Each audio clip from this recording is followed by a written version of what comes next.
Welcome back, everybody, to Maniacal Music Musings, the show where we have been creating God in podcast form for over 2 years. I'm your host, Jeremy, here as always with my sunny disposition and, possible future heart failure, who knows. Don't pray for me, though, as in this simulation, there is no life after death. We're all just rotting in vain until everything falls apart. You know that, right, though, my friends? My co-host, though, let me tell you, when you're not there, my dear, it's like the longest intermission where life is beautiful no more. I get higher with your presence than I do with the girl with golden eyes when I'm in Van Nuys. Yes, I may sound slightly insane, but please come for me before I die yet another night and cease to exist in this Fermi paradox. Jamie motherfucking Fuller, everybody. Hey! Yeah, that's even better than last week. Look at you. I think it's probably because I really dug into the lyrics and titles on these songs, but good job. Way to get it going. Sometimes I write these things. I'm just like, I don't know how they're gonna turn out until I read them. I really don't. I'm just saying, you got to bring the energy, and you do when you do that thing. So we got it. We got it this week. Dang it. Yeah, I try to get it every week. But welcome back, everybody, to another amazing week with 3 albums, as always. Our guest this week, you may ask, who is this random Joe? Well, he is Joe of the I Don't Know Show with Joe. Welcome, Joe. How's it going tonight? Going awesome. Thanks so much for having me. That intro was amazing. I was trying to think which song titles you missed in there. I feel like you got almost all of them. I feel like you did too. The awesomeness to the intros. If you would have been when he asked how you were doing, I've been like, I don't know. I just don't know. Like, we don't know yet. We haven't talked about our stuff yet. We don't know. We never know. Right? You'll know shortly enough. But, before we get started, actually, I would like to let people talk about themselves for a hot second. So, what's your podcast about, Joe? Thanks for asking. The podcast is a show where I interview people about all sorts of topics. I'm just trying to learn and promote curiosity and exploration and being comfortable with saying, I don't know, because a lot of things I don't know. So happy to learn. It's funny. I host a paranormal show, too, and I literally say, I don't know, pretty much like 10 times an episode. There you go. And I really like that, because there's just times in life I have been the proud one to say, like, hey, I don't know, so that's why I'm asking. Been totally had my head bit off and treated like an asshole. And I'm like, listen, I at least said I didn't know, and you could educate me. So at least, like, my view and my whatever I'm trying to figure out about this is starting off by you. So like, don't be rude because I don't know. Like, we can't know everything. Can't know everything. It'd be great to. I would have done great in school, y'all. Gosh. The only thing I truly know is that I don't know. So exactly. Yes. Very accurate in life. And there's no one who knows everything. Not a single person. I mean, I may act like I do sometimes, but that's just personality. But Joe, as always, we put you on the epic quest to come forth with an album. What album did you want to bring us, and why this one? I chose The Stage by Avenged Sevenfold, and I don't know. I feel like this is a very polarizing album, so either I apologize in advance or you're welcome in advance. I really don't know. So Joe, have you listened to our past episodes? I've listened to some of them. Yeah. Now, I have not been the stable co-host for a minute yet. So if you have ever listened on the behalf of, I did go into the abyss this last weekend and I found Sir Chancelot. And when I found him and told him what album, on the behalf of him, for the love of God, why Avenged Sevenfold? Why? So, yeah, I love Avenged Sevenfold. This might be my favorite album. I say might because I feel like my favorite album depends on what mood I'm in. But yeah, I'm a huge fan. This kind of cemented it for me, but not at first. I totally did not get this album at first. It was so different from their previous albums. It's one of their most obscure albums. I would think. I don't think they announced the album before they released it. There was no hype. Even the tour got cut short. I remember I had tickets to see them, but M Shadows got a vocal cord injury. So, and that's usually the songs that I know for bands, is when I know that I'm going to see them live. I listen to the songs that they're going to do. So I never really got into the stage, and I listened to it a bit, but yeah, time went on. And time went on. I listened to a lot of podcasts. I read a lot of books. I did some mushrooms a few times, started getting into psychedelics and mushrooms and mindfulness and meditation. And I was going through a journey of questioning things, leaving my So that faith, explains shit watching a right lot of there. Westworld and Black Mirror, and just blowing my mind with all that kind of thing. And then Avenged Sevenfold launched their Death Bats Club, which is their kind of fan club. And I joined that. And there was a lot of hype around the new album that they were working on. But I had a lot of time until that was going to come out. So I revisited the stage. And it was like a brand new album for me 5 or 6 years later. And it was just, now I really got the album. Like, I did not get it before, and then I just couldn't stop listening to it. So I needed to go through my own kind of evolution to get it. But anyway, that's why I chose the album, because it's one of, if not my favorite album. Before I let my co-host give her review a bit, I will say, I will say that Joe actually gave me kind of like said like 2 album names from Avenged Sevenfold at first, but the other one was already brought on back, God, 6-7 months ago by another guest. So I was like, well, your choice is easy because one's already been brought on, so you're bringing this one, I guess. But before I give my review, I'll let Jamie give hers this week. So Jamie, what's your review of the stage? So I like how you do say that it's different than the other albums, because I caught a few songs that were, but for the love of God, we freaking get it with the guitar riffs, guitar solos, drum solos. We get it, guys. But calm the F down. It's a 2 out of 5 star for me. I mean, I'd have to say I probably enjoyed the about the artist photo of the band on Spotify versus the actual album. Now, my way I went this week probably about my grading of the albums is more lyrically and song title, and that still didn't help this album. So I think I'm channeling my inner Chansey here for this one. I'm gonna have to say it's a no-go for me, but I have seen them live. They sound a lot like their album, so I'll give them that. I enjoy going to a show and hearing what I hear on a regular and hearing a little bit extra. But I was definitely ready for them to get off the stage. So I mean, Metallica was coming up. Metallica was after them. In my I was defense. at that tour. So yeah, I'm just like, but no, I'm not an Avenged Sevenfold fan. I'm never.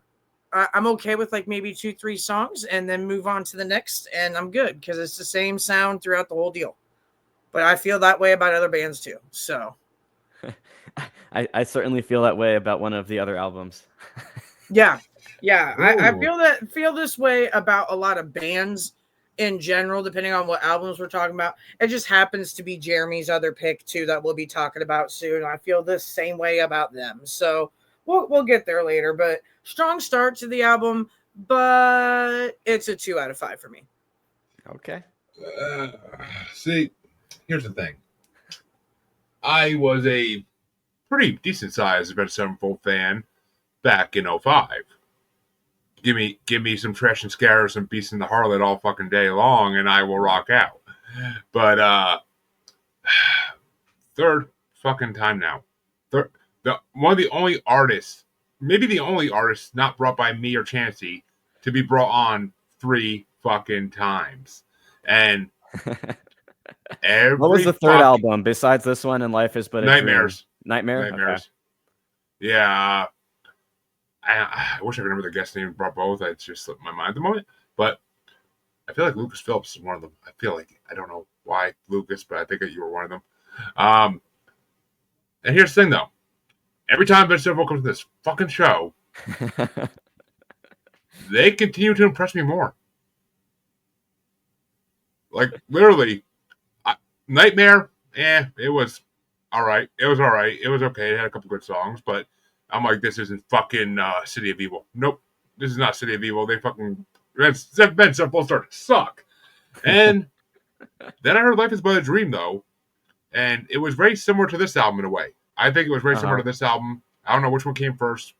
This one came first. Life Is But a Dream just came out a few years ago. Okay. So that makes sense. That makes sense because this album must have been them hanging that direction finally. Yeah. And I actually think Chansey would have loved this fucking album because I think it would have awoken the deep thinker, whimsical Chansey who questions life on a daily basis.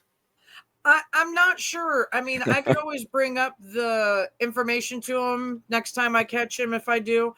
But my thing is, we have already discussed that he was like, I'm glad you're taking on that episode that you're co-hosting and I'm not. So, I mean, but he did applaud some of our past choices over the past few weeks. And the here and there, the reception's a little iffy. He says his signal does come in at times. He clues in and misses everybody. But right now, as far as I can say, is Chansey's a no also for Avenged. Oh yeah, I want to speak on his behalf. I'm his people. he's not a Avenged Sevenfold fan, but actually, I'll get to my top 5. But I think there's one song in this album he would have fucking. I think there's a few of them that, like I said, I got into this stuff lyrically. I really did. It took this album out of the 3 to make me say, okay, I didn't really care for some of the vibes altogether for this week. So I got to look at it differently. And so this album, looking at the lyrics, made me decide that's how I'm going to vote, is the lyrics in that. Well, and I mean, I'll say the stage is a beautiful. I mean, it almost makes you think of Avenged Sevenfold as becoming like symphonic metal in a way.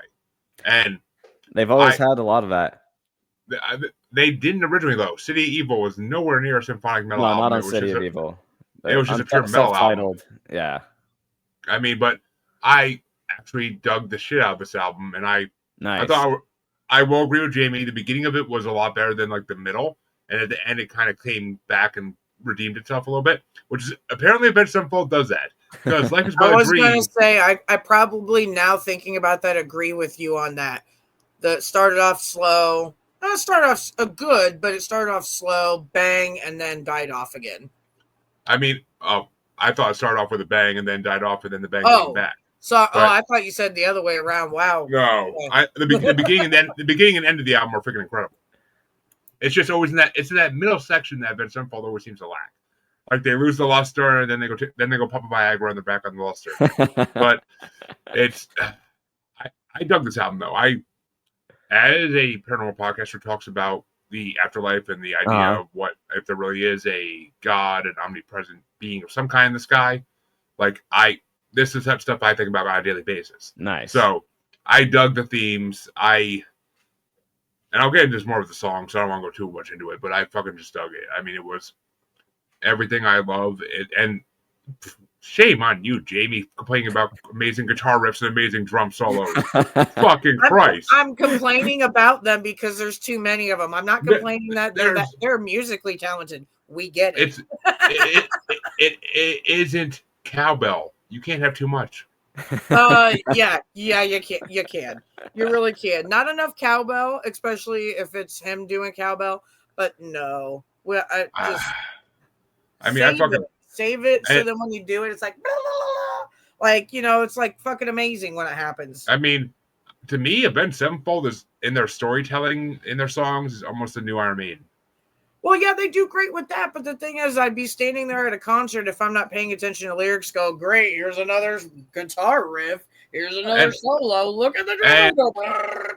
I mean, that's how I would feel because it's overpowering in your face. And the way I rate these albums fully at the most is if I'm at work listening to them, I'm in between calls. If I'm headbanging without even realizing I'm headbanging, it's a good fucking album. So. All three of these albums say had me headbang without realizing it. Oh yeah. So, I mean, and it's funny enough, the album I'm most familiar with out of these 3 is not my own. That's the funny thing. But so, what were your top 5 tracks from this album, Joe? Well, like I said, this is super polarizing. So that evidence right here. So I'm glad at least one of you liked it. And I shall give it a 4.3 out of 5 stars. Nice. Getting fancy. Let's see. All right. So I gave honorable mentions to Paradigm, Sunny Disposition, and Fermi Paradox. And then I went into, or you want to say something about that? Those should have been rated higher. It's actually funny. I'll get to that when I get to mine. Don't worry about it. Okay. Number 5, I went with Creating God. I thought that song is just awesome. It's a comment on AI and religion at the same time. But yeah, we're basically creating God with the AIs. And I don't know what you're talking about in terms of the lyrics, Jamie. I thought the lyrics on this album are fire. They are no, they are. That's why I had to just base all of my opinions for all 3 of our albums just off the lyrics because of this album. Yeah. But yeah, I love the chorus. We're creating God, master of our designs. We're creating God, unsure of what we'll find. Like anything could happen once we unleash this God into the world.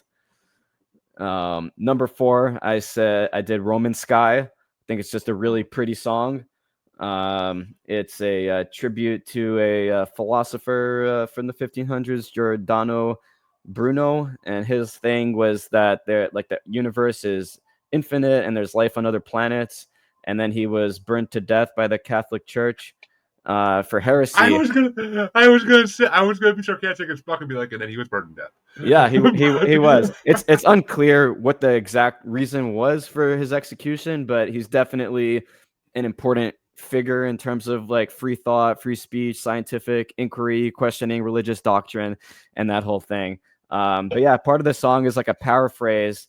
Like he at one point, let me see, I looked it up, or whatever, it said it on Wikipedia or somewhere, that his quote when they were going to kill him was, "Perchance you who pronounced my sentence are in greater fear than I who receive it."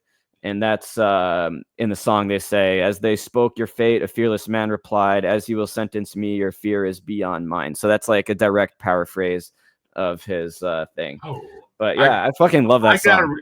I gotta re-listen to that song now because I fucking I started playing, I got distracted for a hot second, and then it fucking was over already. And I look at it's on the next song like a minute in, I'm like, what the fuck just happened?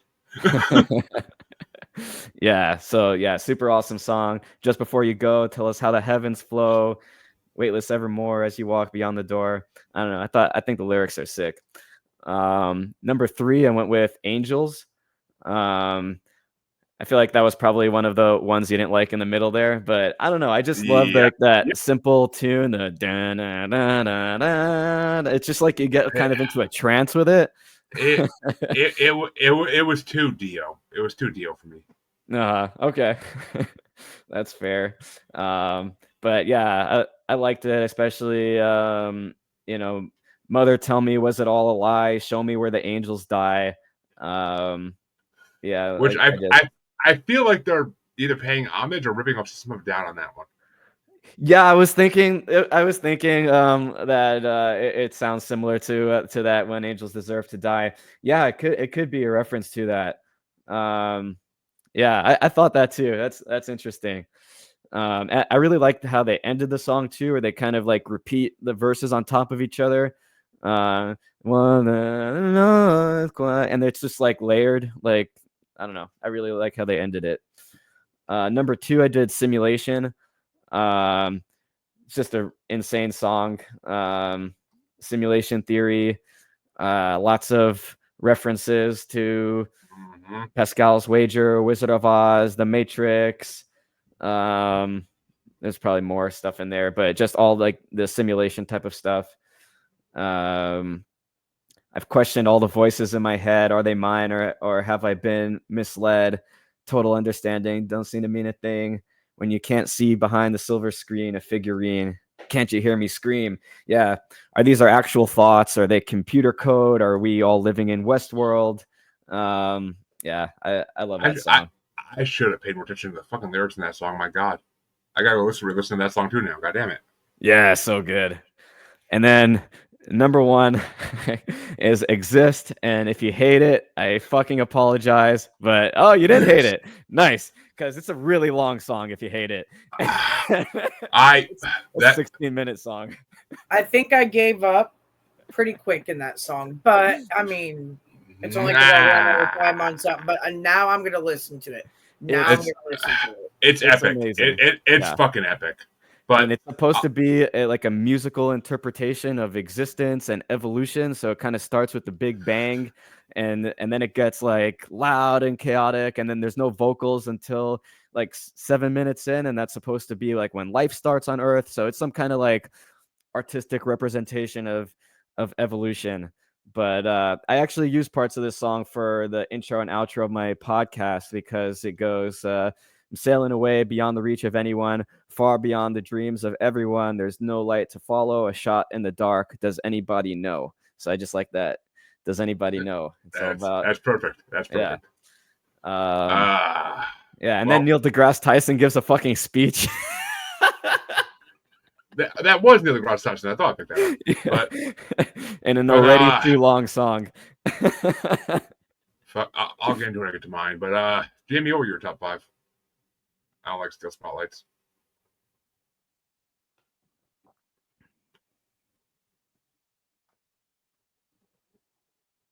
Your top 5, Jamie? Sorry. Had a moment there. Okay, my top 5. What's funny is, like I said, I liked the photo. I'm a photographer, so I liked the photo and the about the artist more than the album itself. So, and for reference, for anybody that doesn't know, it's an amazing photo of chicks just in their bras holding up a framed photo of each member of the band, and that's like on a gravel road. It's fun. I really dig album covers and certain photography that goes with it. So that caught my attention. That caught my attention. I saw that on Spotify. I saw that, and I kept being drawn back to it. It is. It's like polarizing in a couple different ways. But anyways, so I didn't have a top 5. I had a top 4. I have no honorable mentions. Creating God, I really enjoyed that song. It had like an Alice in Chains vibe. I don't really know why. There must have been something with the chords that they were choosing at the beginning that's just where my mind went. But then I have to say these are the only notes I have too, is until they ruined it with the chorus. But better tame your convictions before you go and open the cage. We're creating God, master of our designs. This is what kind of made me start digging into the lyrics a little bit more. So it gave me a reason to try to like rank it and really like dig into it more than just dismiss this album. But there was a few different songs on there that like caught me off guard for their beat and for their style that they went for. So number 4 was that. Number 3 is Goddamn. Partially because I think the title's fun. I mean, that's probably one of my favorite things to say. But The Devil Dances with the Scorned, that caught my attention. And what else was it? There's a couple other parts of that song. I can't remember it right now, but I really liked it. That first one caught my attention, though. Number 2 is the Sunny Disposition. I found that one. I feel like that was one that I feel like there was a conversation and a fun song and something that honestly, no, not shitting you, that Chancey and I talked about with stuff, and just I guess some of the ways that like you can go about reading song lyrics, like what's his name? Hunter S. Thompson. Like that kind of stuff. Sunny Disposition. I did that at one point. Loved it. What's your name? Now I know you talk to fucking Chancey because you're bringing up Hunter S. Thompson for fuck's sake. Exactly. But then my number 1 after that, like I said, no honorable mentions because I just had the top 4, is Higher. I just feel like there's something about the lyrics that it's relatable for about anybody, or anybody that's at least tried to live life outside of their comfort zone. So I don't know. Overall, like I said, strong start, but I can't get behind Avenged Sevenfold completely. Lyrically, and musically, they're talented as shit, but they're just not my vibe. Just not my vibe. See, I could 100% get behind those girls in the picture, though. But, all right, I am going to reverse Jamie's mistakes because I do have a honorable mentions. My number 8 was Simulation, mainly for the guitar, because the guitar was so sick on that song.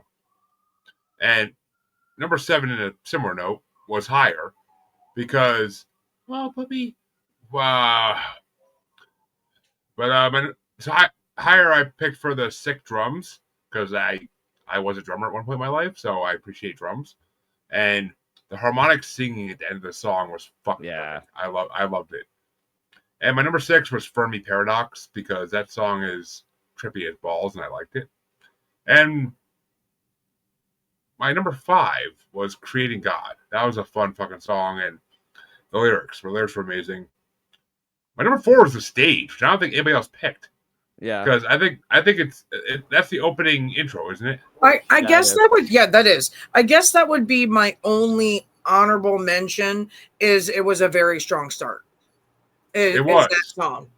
And it really was. It's kind of like, okay, we're definitely listening to Avenged Sevenfold. Gotcha. Like there's no doubt in it. So you knew what you were getting into on that song. And I mean the intro to that song was fucking incredible. That's why I put it there. And my number 3 was Paradigm. If you ask me to remember why, I can't remember why. I didn't write notes on it, but it apparently was an amazing song. My number 2, and this is where I said, like, my number 2 is Sunny Disposition, because I love the lyrics, and especially No One Likes Cheap Wine is hilarious. Yeah. And the horns are incredible. And if you've never heard of this band, you should go check them out as soon as we get done with the show, because they're one of the best bands I've ever heard in my life. Shout out to Chansey. This song could have been a Dog Fashion Disco song. Sunny Disposition could have been a Dog Fashion Disco song. Maybe that's why there was something lyrically and musically that made me think of Chansey because of the dog. I get it now. That makes some sense. Is it Dog Fresh and Disco? What? No, Dog Fashion Disco. Oh, Dog Fashion Disco. Okay. Yeah, sorry. Dog Fashion Disco. 3 words that should never be put together in the history of the English language, but they're fucking incredible. If Chansey was here right now, he'd probably be screaming at you, but I have to be honest, I didn't know about this band until Chansey. So same. Chansey brought them on with our first episode ever with a guest. Yeah. And when I first hung out with him, that's what he brought up too. So there you go, Joe. I don't know if you have nothing to do coming up. Check out some Dog Fashion Disco. Okay. I think you'll dig the fuck out of them, but especially if you like Avenged Sevenfold, you'll dig the fuck out of them. Because that Sunny Disposition, the horns in that song remind me of a Dog Fashion Disco song that I can't put my fucking finger on. I can hear it. I just can't put my fucking finger on the title of it, but the horns are fucking. I can fucking hear it. It's pissing me off now. But my number 1 had. I'll say it one more time. Had to be Exist. Because Exist. I love Avantasia. I love Nightwish. I like symphonic metal. Exist is a brilliant. I'm used to 10-minute songs, 15-minute songs. It doesn't bother me.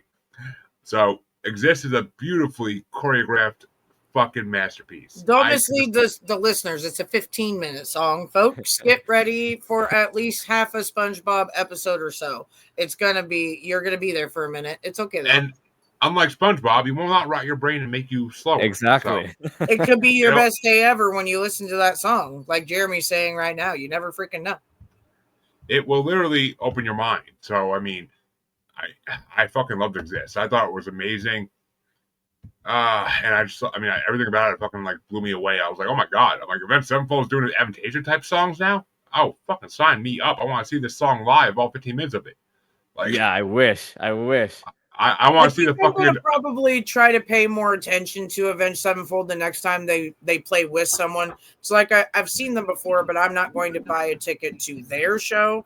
But if they're paired with someone else, I might. They're playing with System of a Down in Chicago in August. I'm going there. Okay, so that's the thing. We've been wanting to maybe go to System of a Down. I don't know. I don't know. So let's unless somebody wants to buy our tickets. Funny. if I didn't have a newborn, I'd be fucking slapping my kids from my mother and being like, honey, we're going to see System I of a Down." know. Too bad, Jeremy. We'll I, have to cry I, about it if we don't get to go. I've been wanting to see System of a Down for like 25 fucking years. So yeah. I know. I have albums planned to bring on them. But anyway, sorry. Back to the other. They've never played Exist live, but they recently started playing Save Me live, which I think is their second longest song. That one's on Nightmare. That's I kind of wonder awesome what song. like if Exist is that good of a song and it's a 15-minute song. I kind of feel like why aren't they like maybe playing that before they start their show, and a good fan will notice it. Because they always play like music that's like our local station, Laser 103.3, will just play like a mix of music and whatever. So why not, instead of a mix of music, stop that music, play Exist. It doesn't have to be a part of the actual set. Then hit that beginning, the first song. Yeah, make it be like their current call song, kind of. Like, yeah, kind of like, oh, are they going to come out? Maybe tease them a little bit more, and then bam, they're there. Well, ladies and gentlemen, boys and girls of all ages, I am very excited for this next part because it's time for Jamie to tell us what album she wanted to bring today. You're so excited. I want to make you wait and have us talk about your album now. Jamie, I don't need to practice edging, so we're going to go with your album. Oh my God. Fine. So I was really happy about this album choice because I was talking about it with my other half, and he brought it up because of just a few things going on in my life. And I forgot, I read the book, absolutely freaking loved it. When I brought it up to Jeremy, he was super excited. But the Heroin Diaries by 6 a.m., a 2008 release, I haven't listened to it in such a long time. So as soon as Mike said it, I'm like, okay, just because of everything going on right now in general, that makes some sense. Like, so this is my pick, but it's more, I guess, his pick. And I have to say, I gave it 4. Oh, you muted yourself, Jamie. Oops, sorry. I gave it 4 out of 5 stars. So, honestly, I was pretty happy with this album overall. I could probably mention all the rest of the songs as honorable mentions when I tell you guys my rankings. But, I mean, it's just all around. It was a good album. Lyrically, also, besides the music, I was a fan then when it came out, and I'm still a fan now. Even after I forgot about the dang album. Still a fan. So, that says something. Yep, exactly. And Nikki Sixx is amazing to watch in person. It was for Motley Crue back in 2005. I got to see him from third row with my mother. It was an amazing experience for that concert. But when I found out he did 6 a.m., I was pretty excited about this. I've read the book like 2-3 times. My son's read it a couple times. If you haven't read it, folks, read it. It's great. And Joe, what did you think of Heroin Diaries? This album I was very familiar with. Awesome album. Hadn't listened to it in a long time, so really happy. This was one of the choices. I've seen actually all 3 of the bands live. They're all very good, but I only saw 6 a.m. one time. They opened for Shinedown, I think. Or there's a part of me that thinks about that too. What tour was that? Do you? I saw them with, I think it was Shinedown and Five Finger Death Punch. I forget who was the closer. See, that's when I'm like Shinedown, Five Finger, because I'm like sitting here feeling like, oh no, I didn't see them, but then I'm like, no, there's a part of me that thinks I did. Five Finger Death Punch, my favorite Pornhub videos. I've seen so many bands multiple times, I can't remember. So I'll have to look to see if maybe they came through my area, because if they did, I've seen them, but I can't remember. Yeah. Sad to say. Yeah, but no, I love this album. Poetic depression and hitting the bottom. I just love it as a genre, especially when it's like confident depression and not whiny depression. Like just like being confident and artistic about it. It's fucking awesome.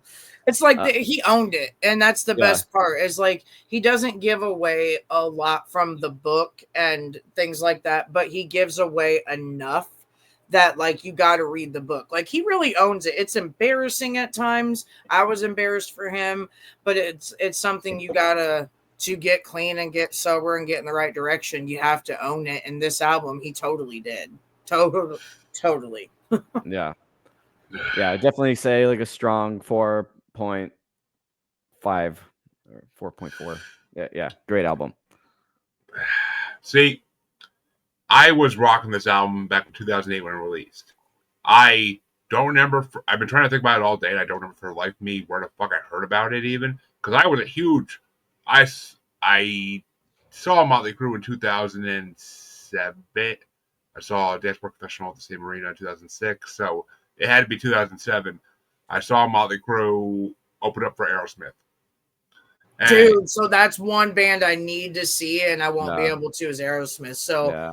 don't ever tell me that you saw Aerosmith again, Jeremy, because I might cry. The best thing about the whole show was Motley Crue with Tommy Lee in the cage. Drumming was amazing. Oh, and the guitarist from Aerosmith with the top hat came out and put in Motley Crue. So okay, fuck you, move on. Fuck you. But I was a huge Motley Crue fan since high school because that's what I used to work out to at the local Y. So I had the red, white, and crew greatest hits, and I fucking somehow heard about 6 a.m. coming out. I don't know if I just walked into FYE and saw it on the fucking like new releases or if what was really heavy advertising and everything because of the book.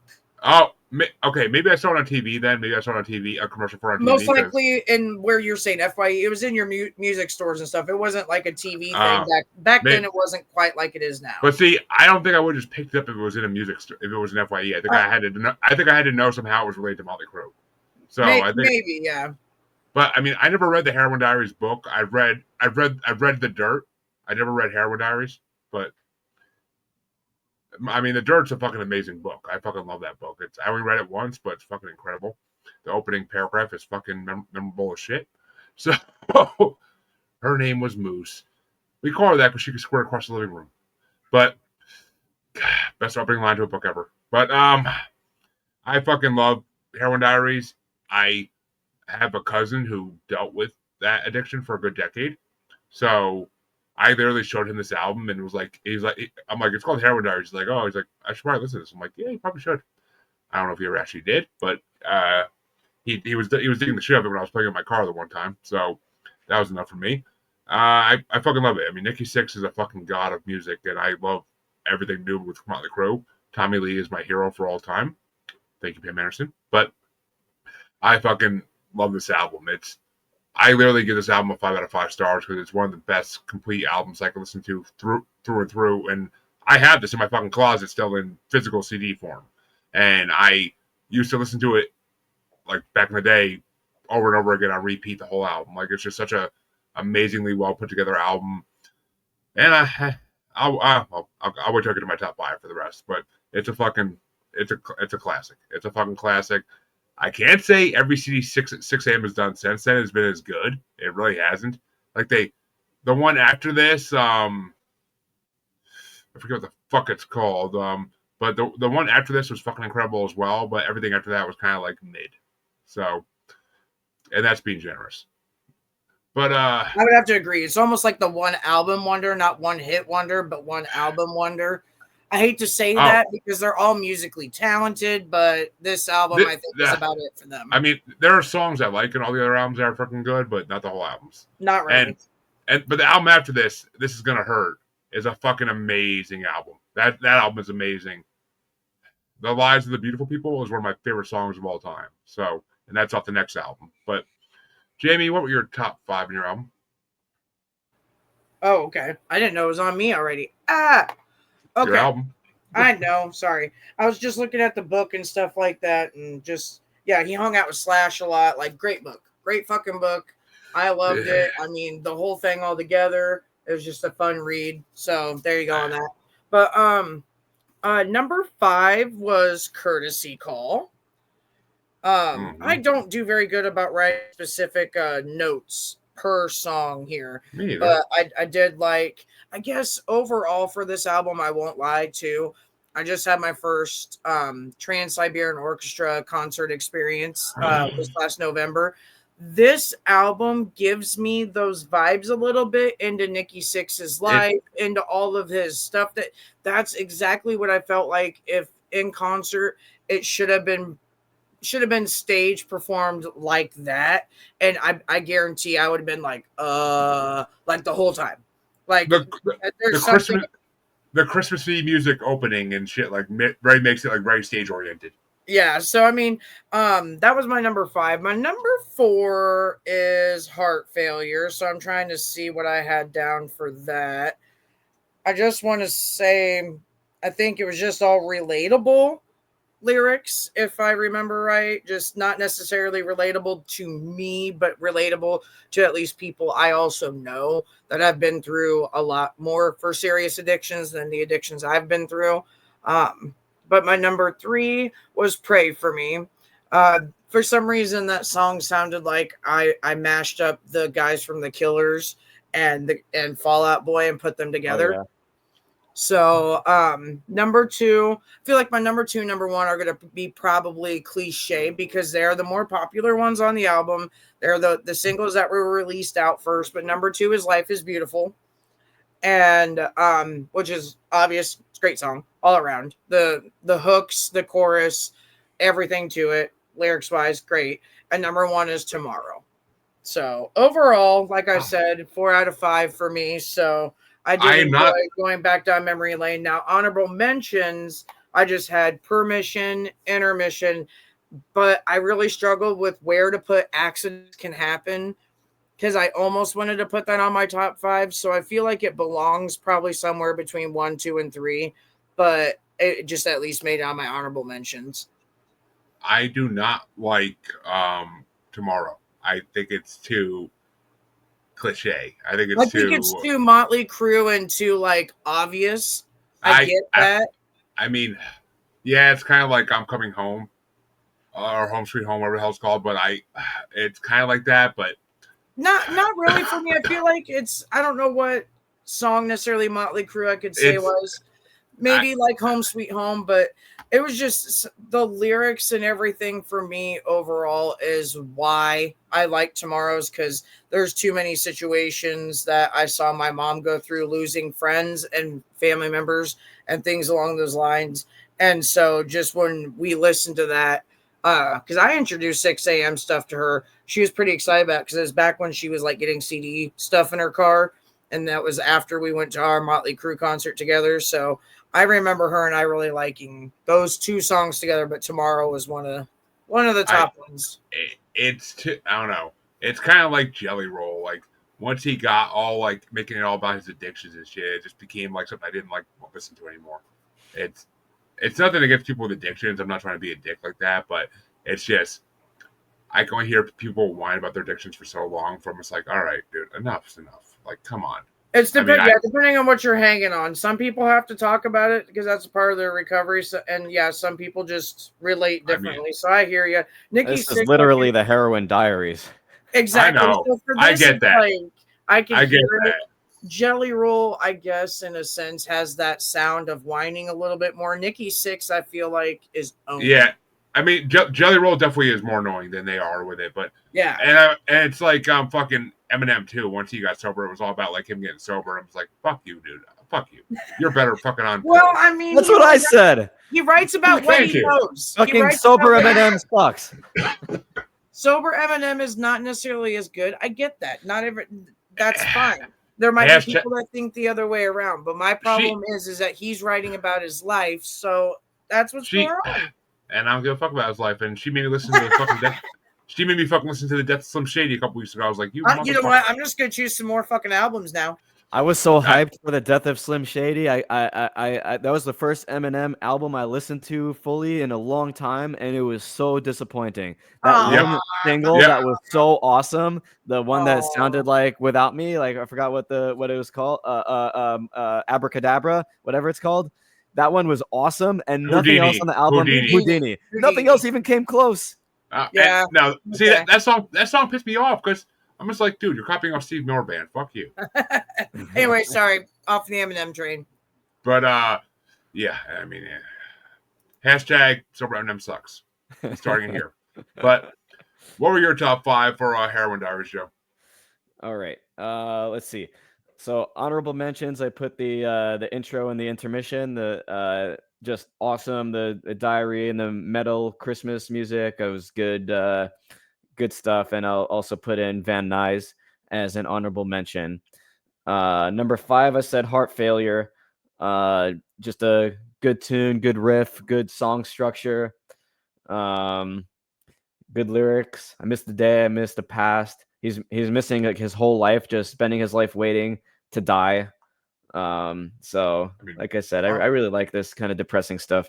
Aren't we all? Yeah. Aren't we all really? I love your misery. Well, some people are existing in the moment, and some people are just waiting for death. If you're being existential about it, we're all just living to die. We're all just living to die, but you could live for the present and not wait for death. I do. I mean, me when I first discovered this album, fuck no, I was just living to die. But nowadays, I got kids, motherfucker, and I gotta fucking live to live. So there you go. Number 4, I said Tomorrow. I really like the kind of talking to yourself structure of it. Like I talk like that to myself a lot, so I felt like I just resonated with how it was written. Is Tomorrow the point where the one where he actually reads like his diary, like in the middle of it? Well, maybe that's part of it. Actually, I don't remember. Jamie, is that the one in the middle where it's like day 1? I haven't touched.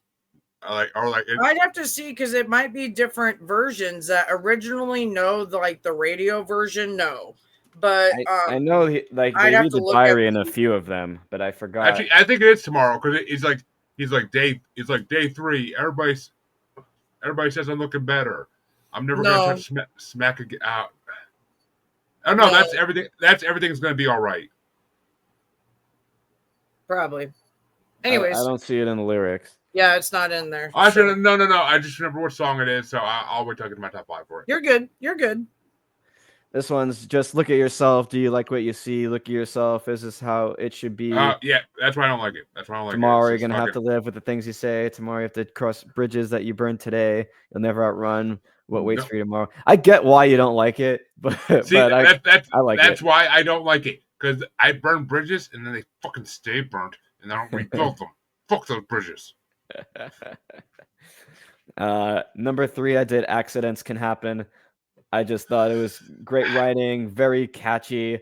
Part of it kind of felt like it was hinting at Phantom of the Opera a little bit. I don't know if anyone else heard that. Oh, you did hear that? Okay. I'm not disagreeing. I guess that's where I get the TSO and Phantom of the Opera vibes. That makes sense now. Okay. I listen to Nightwish. Phantom of the Opera plays like every 3 days. My fucking random listen to Spotify. Yeah, listen to Nightwish. We sure did. You will again, and you haven't yet. So ha. Number 2, I did Dead Man's Ballet. It's just such a catchy song, and it's such a serious theme with such an upbeat tune. I don't know. I feel like a very emotional song for me. I was trying to be picky as fuck with this album because I knew I could have just listed all that. I could have ranked all the songs easily. So I was trying to be a little picky. And you're naming all the ones I wanted to put my fucking list that I didn't. It's pissing me off. And number 1, I did Life is Beautiful. I just love this song. It's one of my favorite songs. So catchy. The chorus is so epic. I love that when they go from the verse to the chorus, that like key change. It's a really solid song. So, yep. I see. Okay, I did honorable mentions to this one. I have honorable mentions for every fucking CD because these. Honestly, I was so excited about all 3 of these CDs. Honestly, I was actually looking forward to Avenged Sevenfold somewhat because I was like, I've done them recently and I kind of like want to dig into another album because I've been holding all. I don't want to go through other albums of my own because I'm just I'm gonna hear them all and be like, eh. If it's doing research for a show, I pay a little more attention to shit. So, it is what it is. But my honorable mentions for this one, my number 8 was Intermission. I guess you could throw Xmas and Van Noise or what the hell it's called, like in that as well, because the guitar and piano in the Intermission are fucking incredible. Yeah, and the intro track is fucking amazing. I love the talking part at the beginning, and I love how it like fucking goes full metal. It's I love it. I mean, Nikki Sixx's guitar skills are unmatched. But my number 7 was Pray for Me, because I mean, I like songs like that, but not too much. Like, and I've heard too many songs that are like Pray for Me, like. But my number 6 was Life After Death, because that is a fucking beautiful song, and the guitar is incredible. My number 5 was Van Noise, because I love the way the intro goes into that, and the way the whole song progresses. because nobody wants to die in Van Nuys. So, and after reading The Dirt and knowing like the story of like him basically killing himself, like the story behind Kickstart My Heart, like it's fucking Van Nuys makes a lot of sense when you know that story. But my number 4 is Life is Beautiful, because I used to live by the fuck. If this was 2008, that might be my number 1, honestly. Because I used to live by the fucking lyric, "Swear in your life that no one will cry at my funeral." Like that line hits me so hard. Because I used to always say like, no one will give a fuck if I died. Like I used to say like, no one's gonna care if I fucking die. Like it's just gonna be the way it is. My number 3 was Heart Failure, because the beginning of that fucking song. What could I say? We're the drug scouts of America. Like I fucking love that line. Like back when I was just a stoner back in like the late 2000s, I fucking love that line. Like I'd be sitting there with an ounce of weed in my car, like, yeah, we're the drug scouts of America. Fuck yeah, America. Fuck As chance, you would be yeah. like, yeah. But my number 2 is Courtesy Call, because I love that song, and the part of that song where like you actually like where it's just like he drops to the floor and like it just like goes to like the phone hanging up shit, like it's perfect. Like it's like, oh, I love that fucking song. And my number 1, nobody else mentioned this song, and I'm pretty fucking amazed. My number 1 is The Girl with Golden Eyes, because that's the song I'm thinking of where it actually says in the middle of it like day 1, day 2, day 3. Everybody says I'm looking better. I swear I'll never touch smack again. Like everything's gonna be all right. Like it's just, and it's funny because I for the longest time when I first heard this album in college, I thought he was just talking about like a girl, like a Persian woman or something. And then my cousin who had an addiction problem, straight up said to me when I put on the CD, he's like, "You know the girl with golden eyes is heroin, right?" I'm like, "No, I did not know this. I am an innocent stoner. I don't do anything else." So yeah, no, I mean but that song is fucking beautiful. Does Nikki Sixx sing the lyrics on this? I don't, on this whole album. Like I never could understand if he was a singer or just a guitarist. I don't think he was the lead vocalist, if I remember right. I think he says like the kind of like in the background type shit. Like, well, because it's got, I mean, him, DJ, and James is a side project, so it really doesn't say who was what. Whoever the lyricist is on this album is fucking incredible. Like, yeah, it Well, says yeah, the I mean, lead vocalist is James Michael. Yeah, because like Nikki writes a lot of the stuff, like period, for them and Motley Crue and others. I know he writes a lot of songs for Motley Crue. For singing wise, he's usually guitarist. Yeah, I totally didn't realize that he wasn't singing. I guess he does some of the backing vocals, but I thought he was singing. I thought, yeah, no. When I first heard this album, I thought it was him singing, but I always got him and Vince Neil confused for who was the guitarist, who was the singer of Motley Crue. Like I always used to get the two of them confused because it's just like We're gonna pretend and just edit that part out. So write down at 53:33. You need to. We don't edit. We don't edit, motherfucker. Please. But take back what you said. Do not call him Vince Neil. You better apologize.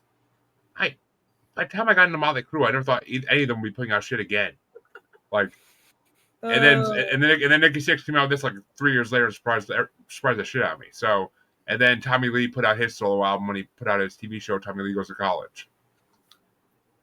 Gotcha. Which if you've never seen that, that's a funny ass 1-season show. But we'll look at that later. We still have to discuss your album. We are on it tonight, guys. That's a good show right there, Jamie. That means it's a good show. And that's right. Something like that. No, trust me. Me, Chancey, and CJ could easily do 2.5-hour shows because that's how long we could talk about music for. But that's right, folks. The last album of the night is, of course, mine. And see, you brought this album, and I'm like, fuck. I never know what to bring against Avenged Sevenfold. I always have to go by the year because I'm like, I don't know what besides another Avenged Sevenfold, I don't know what to. I'll say I wish I listened to the album a little bit more because I would have brought like Camelot or Epica or some amazing shit like that. But I forget the name of the band, but there's this album about an alien looking for the best coffee in the universe that I should have brought like to match that fucking existential album that was Avenged Sevenfold. But I looked at the year and I'm like, shit, ain't nothing coming out this year I really like. Like 2017, I think it was. Like there's nothing in that year that really 2016. It was a very 16. rough year. 2016. I looked at the 2000 choices. Yeah, there was not many artists I like. I mean, I almost brought Blazer Dead Homie because there were so few choices, and I'm like, I should probably be. I mean, I need to bring Blazer Dead Homie in the show eventually anyway. But I was like, all right. I eventually, when I got to like the fall, because that's when they always release albums, I saw Korn, and I was like, fuck. I'm like, I haven't brought Korn on. Have I ever brought Korn on? I don't think I did. No, I don't think I ever brought. Oh no, I did bring I brought the first album on at one point, but I never brought any Korn besides the first album they ever did on.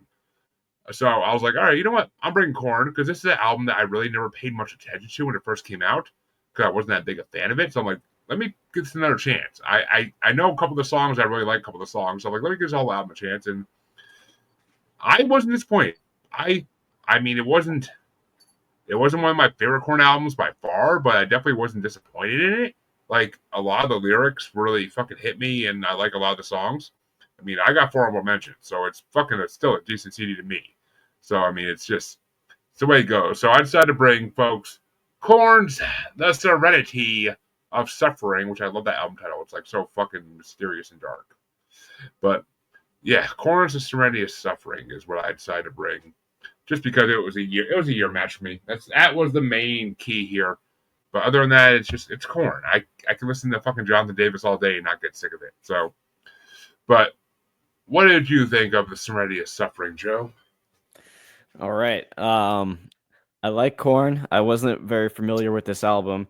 I looked on Wikipedia. Apparently, they have 18 albums, including 3 live albums, which is fucking nuts. Out of all fucking albums, Jeremy had to choose this damn one. I was going by the year. Trust me. When I got down to the bottom of the album, I was looking at their other albums. And I'm like, fuck, I should have brought one of these. My favorite Korn album is the MTV Unplugged live album. I fucking love that one because it has all their hits.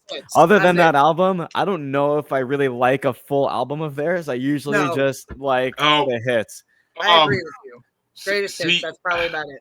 And whatever they play live. Honestly, I've seen them live a bunch of times, and they are up there in terms of the best do a great show. Live act. They amazing. Really do. To see the crowd from above and see the energy shift for some of their songs, yeah. I mean, damn right, yeah. I have never seen them live. It's been a dream. I just never had a chance to really even were in my area. But if you want to talk about albums that they did amazingly that are good and full, I will say it's that period from "See You on the Other Side" to with Untitled and with The Path of Totality. You could skip the fucking Korn 3, Remember Who You Are, because that's decent but not amazing. But Korn, The Path of Totality, the album they did with Skrillex and the other type of groups, I fucking love. There's not a song on that album I can't fucking blast over and over again because it's just all so fucking headbanging delicious. I haven't dug into it enough. I just listen to what the songs they play live because that's what I want to like know for the show. But yeah, I haven't really listened to too many of their albums. I remember. Are you a fan of EDM? Not in particular, but I feel like I would enjoy it live. I listen to The Path Totality. I swear to God, you'll love it. If you like Korn, and I mean, I'm not a huge fan of EDM techno either, but it's fucking that album is. It just meshes with Korn so perfectly. My thing is, if you listen to their greatest hits, you're gonna get a little bit of every album. And honestly, between you're not going to though, huh? The last greatest hits album they put out came out before "See You on the Other Side." Yeah, and so that's okay. That's okay. No, it's not. Start there is what I'm saying. Start there. I mean, yeah. Trust me, I had that greatest hits album. That was my introduction to Korn. Was that greatest hits album? And I still have that album in physical CD copy as well. But that album's fucking incredible. But I think it's 2 discs if I'm not mistaken. But it's a fucking amazing album, and it's amazing songs. Like every single song on that album, I fucking can rock. Twist. Right, exactly. The greatest Korn song ever is 30 seconds long, and it's called Twist. Yeah, exactly. No, honestly, that is one of my favorite songs. For sure. But anyways, overall, Joe, you like the album though? I liked it. I didn't love it. I would say 3.5. But I mean that there was no song that I disliked. Like you said earlier, like I was definitely headbanging to it. it was because it was a good listen. I mean it's that's the thing. It's corn. It's all those riffs they fucking just start songs with. Like you're just gonna start fucking banging your head like you have the dreadlocks like he does. So it's like it just works. But and I didn't say it, but I honestly would give this album a 3.5 out of 5 sounds fair. Honestly, it does. But Jamie, it's your turn to hate on it. What do you think of Serenity of Suffering? I'm a Korn fan, but I have to say this is a 2.5 stars out of 5. I listened to it when I was hanging out in the garage the other day, and I'm sitting there with a couple other people listening to it. There was not one song that stands out more than the other. It's like it's the same shit, different song. And so I had to listen to it again. So I listened to it in the car earlier today, just going for a drive to enjoy the weather. And I'm like, God damn it. So I come home and I start breaking down the lyrics, and I'm like, why this album is beyond me. I But mean, I was here for it. I was trying to figure out how I could really go after it and listen to it. So it's a 2.5 for me. I almost went with a 1, but I felt like it still had some good moments. So that's why I I got mean, 2.5. Rotting in Vain, I believe, was the one single off it, but they didn't even try to like boost this album too much. I think they Yeah. realized like Yeah, it's they just like played the same shit, different song. Like it's just the same sound, like all of it. You know, I'm Yeah. just I don't know. I have a funny that happened to me in the middle of me listening to it, but I'll talk about that in a little bit. Well, my top 5. I mean, I had 4 honorable mentions, which I'm just gonna kind of breeze through because I really don't have notes on them. But my number 9 was "Take Me." That song, the lyrics were really good on. Number 8, "The Hating." I fucking love the guitar in that song. That was a good song. Number 7, "Please Come For Me." I feel like it was related to aliens, which I had to put on my list because of that. But and the lyrics are good. I mean, the lyrics were good in every fucking song.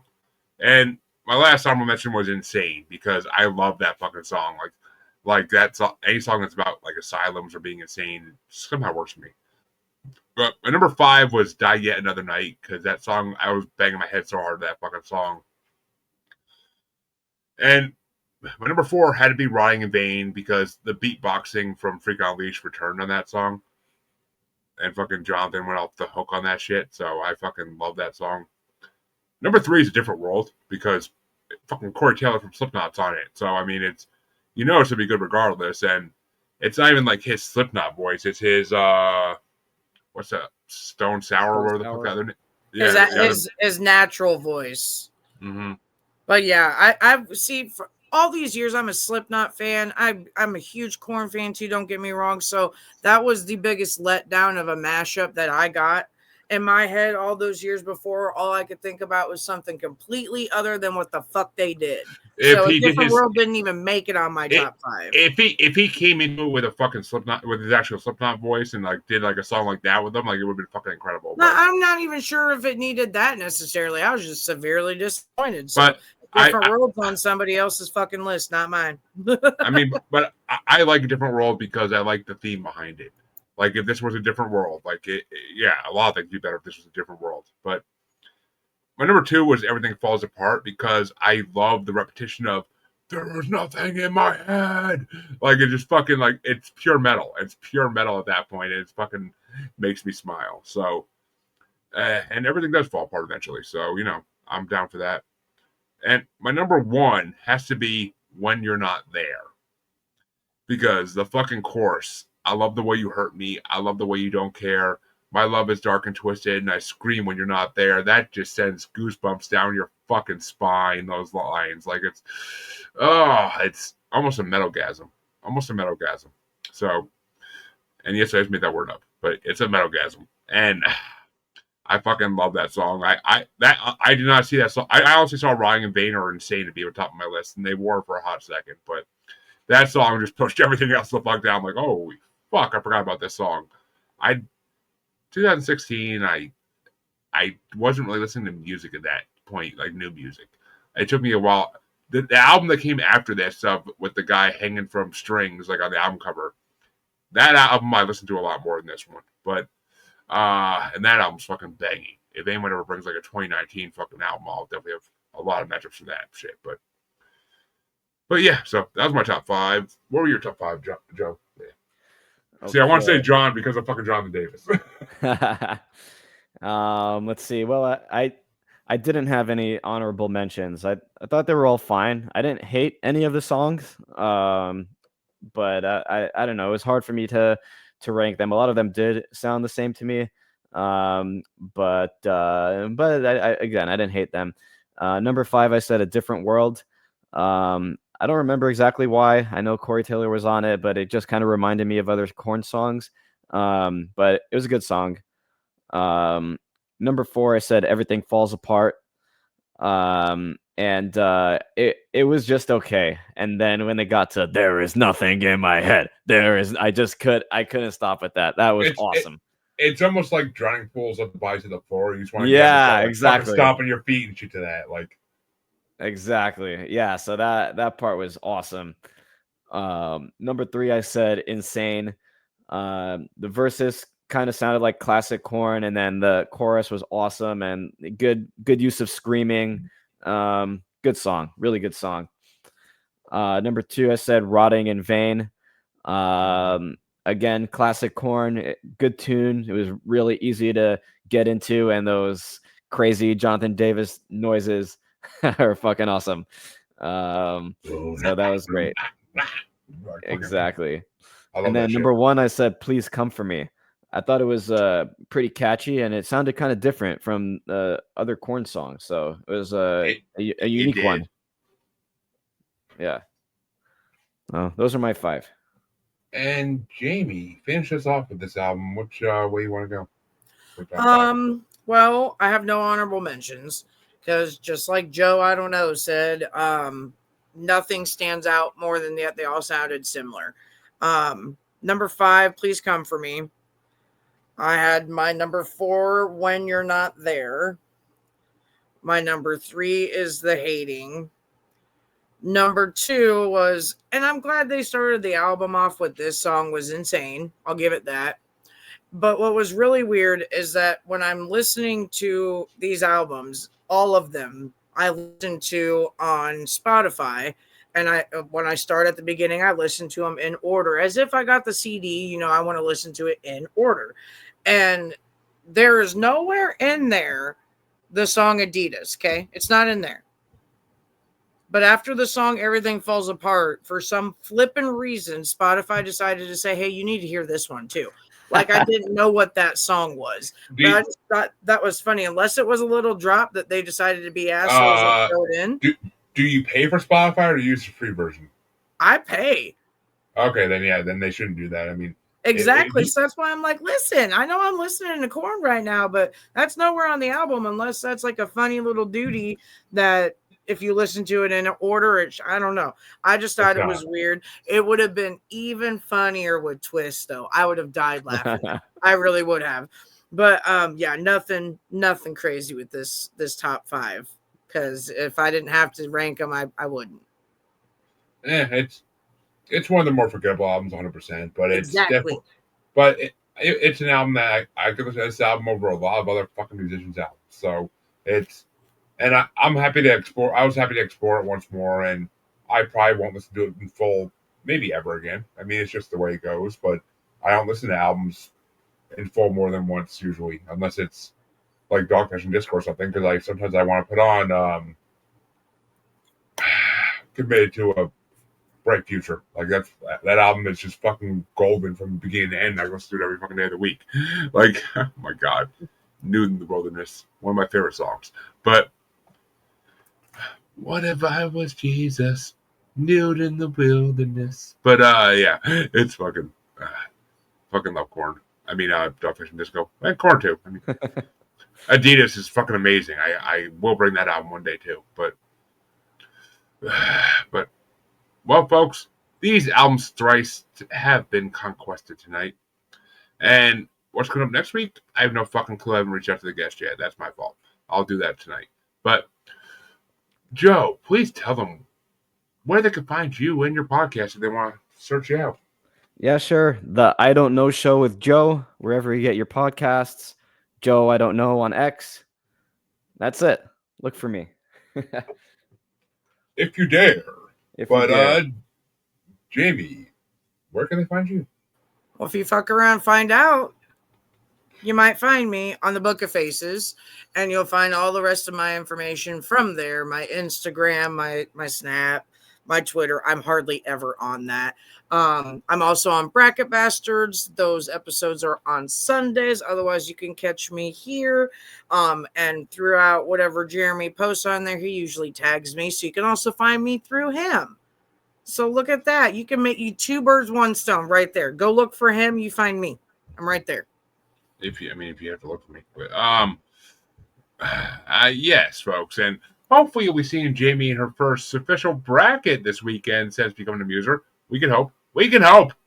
But, because this is a topic I think she likes, but we'll see. You can find both your musers on Facebook as either Squatchy Largefoot or bipedal Sasquatch trained by Arcturians and fucking Greys mascot. He likes to share our shit out. I don't know why. I don't know what he is or who he is, or what gender they are technically. But you can also find us as Uncensored, Untamed, and Unapologetic Podcast Collective, U Cubed Facebook group. You can find us on XXBaby and the Gram as that Juggalo Bastard. You can find us on TikTok as long as it exists as that Juggalo Bastard Podcast. And of course, you can find us on YouTube as Maniacal Music Musings. That's the only place to see every episode ever done. If you want to go see this amazing bearded Chansey we were all talking about, the great Grey Beard himself, go check out old episodes. There's about 110 of them with Chansey on them, so go check them out. And until next week, folks, or until this weekend, because we are doing the first part of the Ranker Top 80s Metal Songs bracket this weekend, and it's a fucking playlist and a half, I'll tell you. So much Iron Maiden and so much fucking Dio that you just, yeah. And I'm all for it. And there's Guns N' Roses for some reason. We don't know why. But come check it out this weekend and come back next week for a regular episode.